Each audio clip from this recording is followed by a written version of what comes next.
the tie is over and you've just come out for the start of the second half. It's how difficult was it from that point on for Scotland to regroup and try and get something out of this match? That's a massive frustration, especially for the manager, when they've probably spoke at half time about what they needed. I said at half time that there's, with the scoreline at 2-0, there's not loads in it. One goal changes the dynamic again, but when you lose that so quickly, it makes it so difficult. And then we're left with no real opportunity to build momentum, and it's very much reactive. And I think that's seen because the guys on commentary talked about powder puff. That's what it was towards the end. Yeah, okay, more from Lyndon and Stephen very soon. I think Stephen Thompson and James McFadden, it's about time they had their say. Thanks, Jonathan. Yeah, James has made his way down from Coventry. James, we came here tonight with a lot of hope, expectation. I think the supporters did too, but they've left this stadium bitterly disappointed. Yes, deflated. I think disappointment's the big one because it promised so much coming into the game. Brilliant performance on Thursday night, and as good as Thursday night was, it was as bad tonight. First 10, 15, 20 minutes I thought was good, but from that point, just a poor performance, a poor night all round, and a real sore one to take. Greece made 6 changes tonight. Do you think we should have freshened up the team more than we did? Can you look into that? Were they fresher than us? Did we look leggy? You can after it. I think it when the team's announced, we spoke about Lewis Ferguson, the disappointment he'd feel dropping out of the side, and it's happened before where you keep as much of the same team as you can because the momentum's there.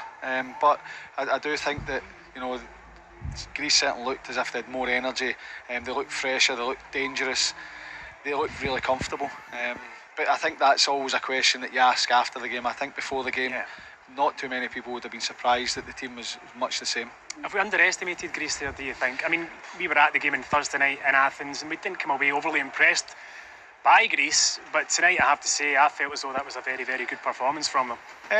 I don't think the players have. I don't think that Steve Clarke and his staff have. I think that going into the game they knew how tough it was going to be. The away game, to come away with a result was brilliant, but you knew that you could see in the second half they had quality.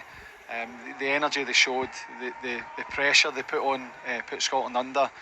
I don't think so. I think they're a team that we know how well they've done over the last few years. I mean, they've won the playoff to go into pot A. That shows you how far they've come.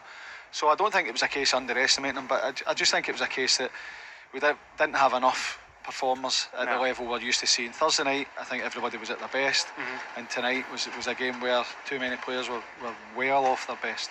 I'd agree with that, yeah. Greece are obviously going to be in our World Cup group. Portugal or Denmark will join them later this evening.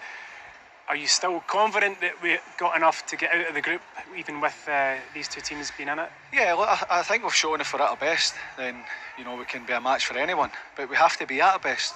And it's not that the players didn't try to be at their best. Of course they did. But no, I think there's hope for optimism.